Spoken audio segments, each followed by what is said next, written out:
Hustle culture. It's all around us. We live in a generation that glorifies busyness and considers hustle a sign of success. And for understandable reason. We all want to make our mark in this world and have an impact. And we seem to believe that we have to climb the ladder relentlessly to do that. The competition's tough, so we have to be tough on ourselves. Or at least that's what we tend to believe. The truth is that the harder we push, the more prone we become to burning out. This makes us less creative, less productive, and leads to a lack of motivation. Ironically, the pace that we thought would bring us to success and happiness faster may very well be what's slowing us down, or at least distracting us. In this episode, I'll share with you the implications of hustle culture, why it's so dangerous, and then I'll share 3 essential tips to help you avoid burnout. So let's start at the beginning. What is hustle culture?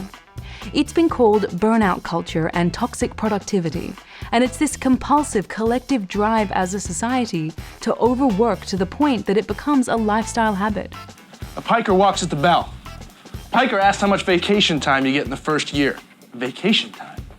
People come and work at this firm for one reason, to become filthy rich. That's it.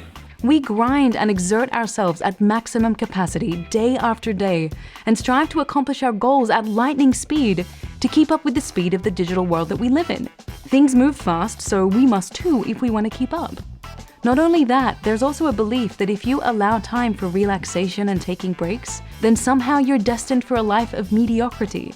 A study by the World Health Organization published in 2021 found that overwork kills over 745,000 people per year.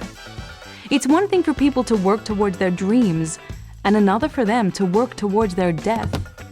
And the thing is, when you've been hustling for so long, it can be really hard to recognize the toll it has on your mind and body, because you've trained yourself to just endure it.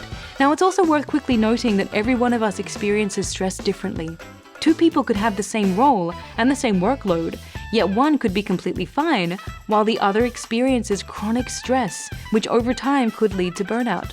We all have what's called different cognitive appraisals of stress, whether it triggers the fight or flight mechanism and we see it as threatening, or whether we get a shot of adrenaline and it spurs us to perform. All of our thresholds are different, which is why it's really important to be in tune with your own state and not convince yourself that, well, others are managing, so I just need to keep going. They're all doing fine, so I should be fine. So how can you avoid burnout in this hustle culture that we all live in?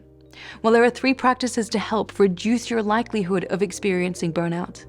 First, slow down and take time to rest. Hustle culture will tell you to push your body to the limits and then to go beyond what you think you can do, and then will praise you for it. But I'm here to tell you that it's okay to slow down and to catch your breath if you feel like everything's getting too much for you. It's not only okay, it's crucial. Rest. Sleep in if you need to. Not everything has to be a race, and you can do things at your own pace. Taking a break is not laziness, it's self-preservation. If you're still not convinced, you should know that countless studies have demonstrated that resting can boost your productivity. It's a win-win, really. Second, redefine success and reassess your priorities. Everyone wants to be successful, but how this looks varies depending on a person's goals. So what does success truly mean to you? Is getting to the top of the career ladder your top priority? Or would you rather have freedom of time and have an impact in your community? Do you need to take home the big bucks, or does being at home for dinner every night matter more to you? Get clear on your true priorities beyond what others expect of you and beyond social expectation and conditioning. Then, recalibrate your lifestyle to align with those priorities. And third, set boundaries and build better habits. Are you inclined to check your work emails first thing in the morning? It may not seem like a big deal, but this signals a lack of work-life balance. Plus, it can also send your brain into alert mode. It tells your brain to focus on the things that you need to do from the moment you wake up, which then directs your attitude and your mindset for the rest of the day. To manage this, you can cultivate a routine that prioritizes self-care. It doesn't have to be big, and I'm not saying that you allot 8 hours every day to this. You can just make a few adjustments, like starting your day with deep breathing for 5 minutes before you get out of bed, a simple gratitude practice to acknowledge what you appreciate in life, doing some yoga or squeezing in a workout before you go to work, meditating or praying, taking the time to journal and reflect on the day to come, and importantly, not checking emails or messages until after you've finished your morning routine on your terms. The way this would look in your daily life will vary depending on your context, but remember this: your job is just a fraction of who you are and what you do.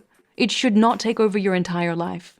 Achieving success and recognition may be important to you, but not at the expense of your health and your sanity. You don't want all the fire inside you to lead to burnout.